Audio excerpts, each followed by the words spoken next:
Chegou a hora de apresentar as práticas que inspiram a educação paraense relacionadas à BNCC Computação. Contamos com a participação do professor Rafael Erdi, diretor da Diretoria de Inovação da SEDUC. Com a palavra, professor Rafael Erdi.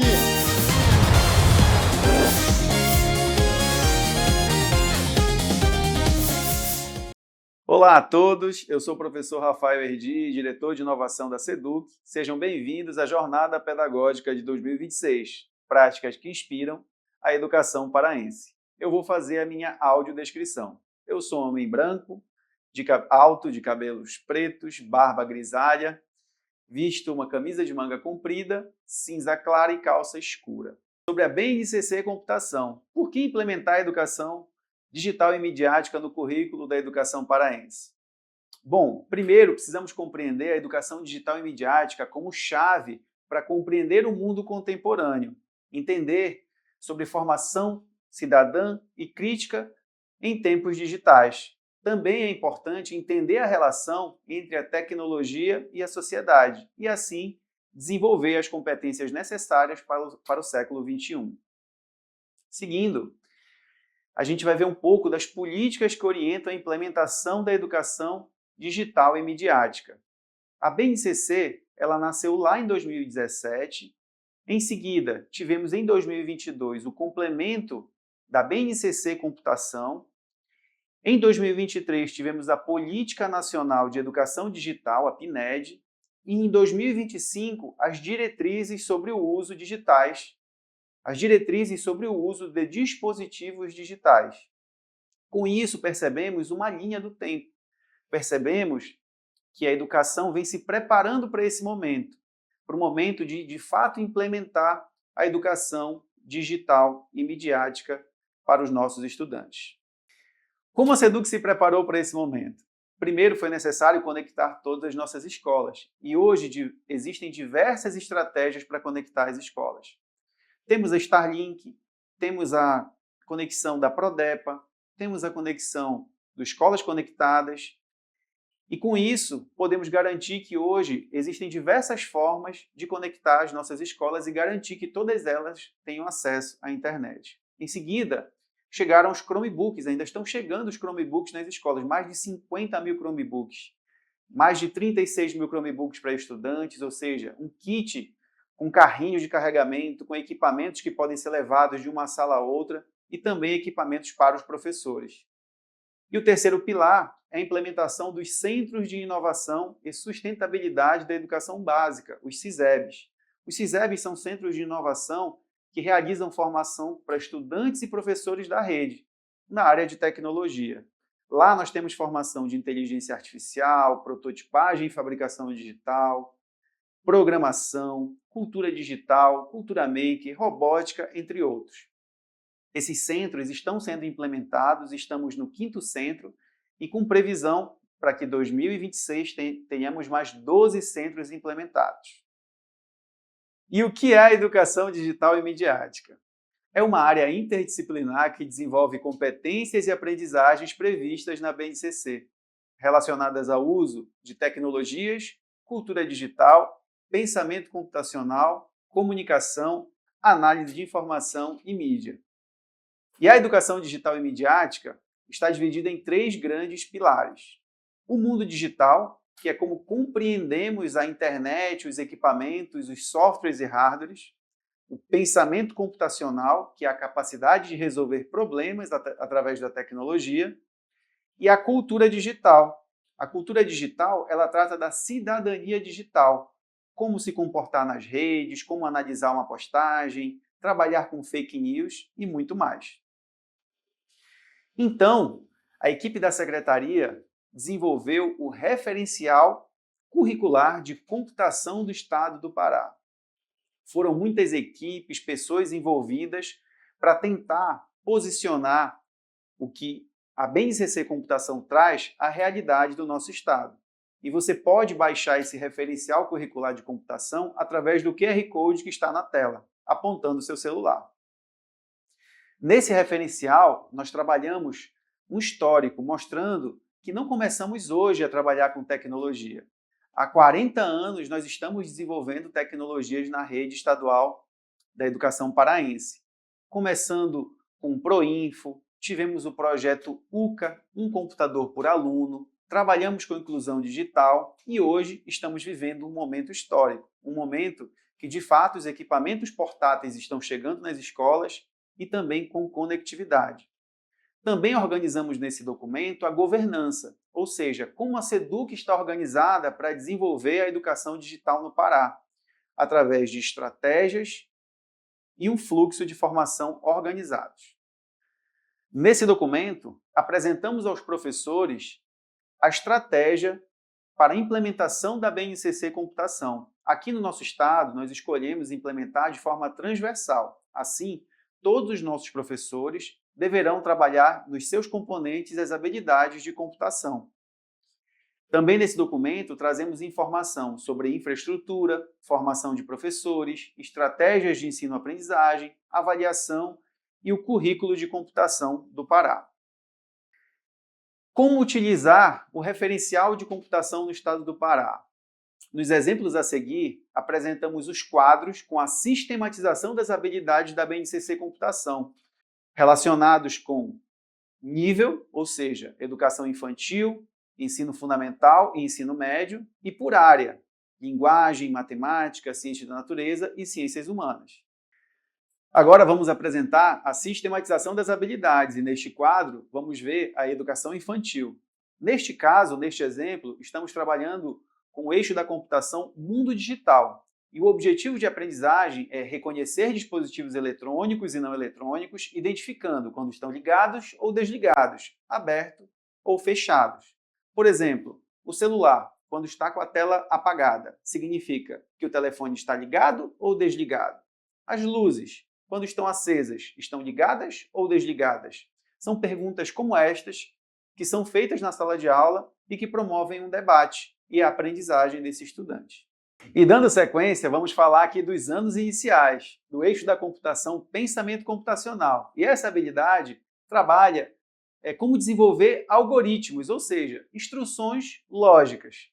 Um exemplo muito comum é uma receita de bolo, ou seja, um passo a passo, onde constam os ingredientes e uma sequência lógica para a execução daquela tarefa. Agora, nós vamos entender de forma prática como isso é possível na sala de aula. O professor Leno Pereira, do Centro de Inovação e Sustentabilidade da Educação Básica, o CISEB, está lá e vai apresentar para a gente um pouquinho dessa metodologia. Olá, quer aprender um pouco mais sobre computação de uma forma lúdica e criativa? Eu vou te explicar hoje uma das nossas metodologias aqui do CISEB, que nós trabalhamos o pensamento computacional. Eu me chamo Leno Pereira, faço parte do grupo de educadores do Centro de Inovação da Educação Básica.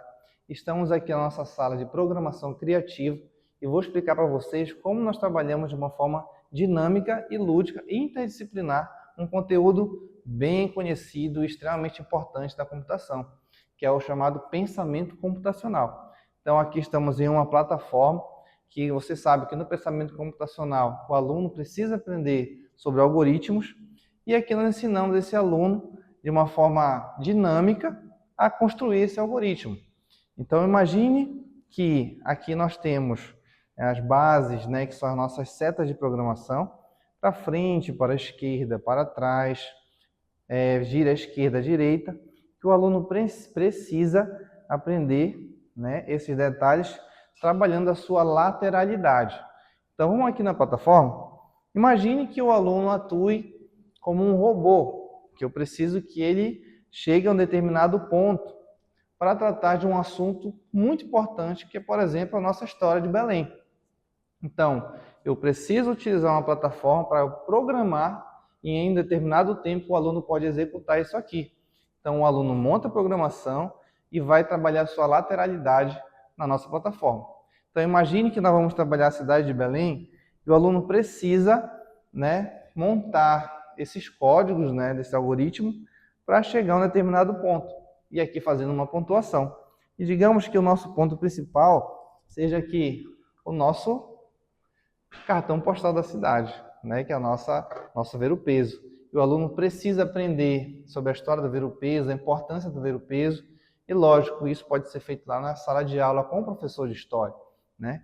Então, nós podemos trabalhar de forma interdisciplinar um assunto muito interessante, que é o pensamento computacional, e de uma forma bem criativa, que o aluno aprende brincando, jogando, e nesse ranking ele pode futuramente fazer uma gincana na escola e ser pontuado por isso.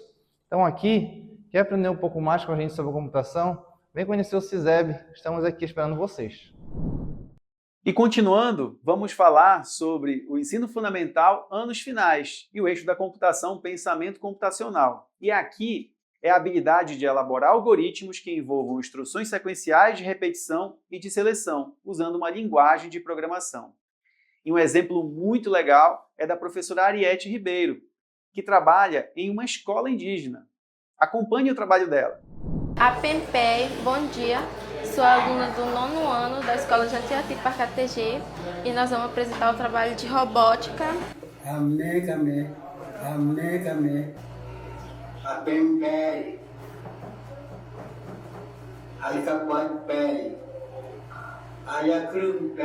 Isso surgiu de um livro que nos foi dado para a gente poder trabalhar em sala de aula, que o livro se chama Da Minha Janela, né, de Otávio Júnior.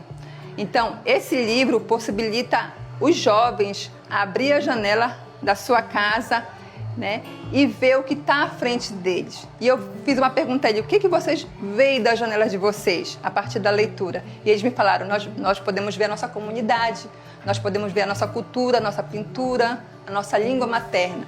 Então nós vamos direcionar isso para dentro da robótica, né? Vocês vão criar jogos interativos com o Scratch direcionado à língua materna e à cultura de vocês. E foi daí que eles começaram a criar os jogos que eles apresentaram para vocês hoje.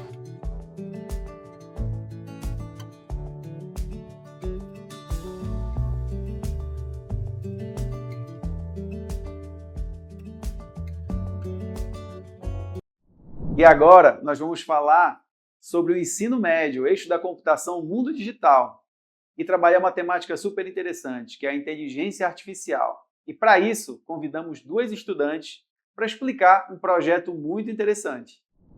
Olá, me chamo Jéssica Aguiar, tenho 14 anos, sou aluna da escola Albaniza de Oliveira Lima, me considero uma pessoa branca, tenho cabelo liso, moreno iluminado, me considero uma altura mediana. E eu sou a Maria Eduarda, faço parte da escola Albaniza de Oliveira Lima, tenho 15 anos, sou uma menina de pele parda, tenho cabelos castanhos, liso e olhos claros, e tenho altura mediana. Bem, hoje vamos compartilhar com vocês o nosso projeto desenvolvido no ensino médio de algumas escolas, inclusive na nossa. O Ecopavu, o catamarã coletor de resíduos sólidos. Nós percebemos que tinha um problema na nossa região, que era coletar resíduos sólidos urbanos de rios, lagos e oceanos da nossa região.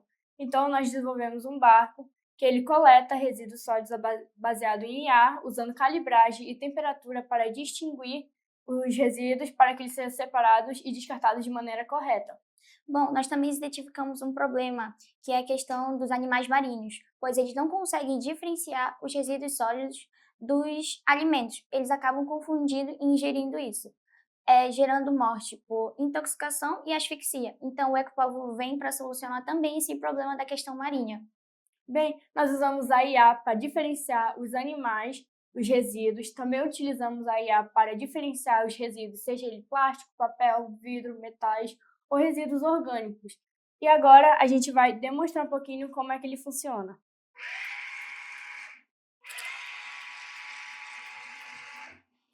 Nós utilizamos o Arduino na programação para que ele possa ir para frente e para trás. E para a construção do barco, nós utilizamos o miriti, que é um material muito típico na nossa região, que é conhecido como o isopor da Amazônia, pois não precisamos desmatar nenhuma árvore para poder se extrair o miriti. Nós extraímos eles dos galhos dos miritizeiros. Esse é o Ecopavu, catamarã coletor de resíduos sólidos urbanos, um projeto desenvolvido nas escolas públicas do estado do Pará. Tchau, pessoal! E para encerrar, vamos deixar aqui 3 links muito interessantes. O primeiro é o site do CISEB. Lá você faz o agendamento para a sua formação, você conhece os documentos oficiais e entende um pouco sobre o funcionamento do nosso centro.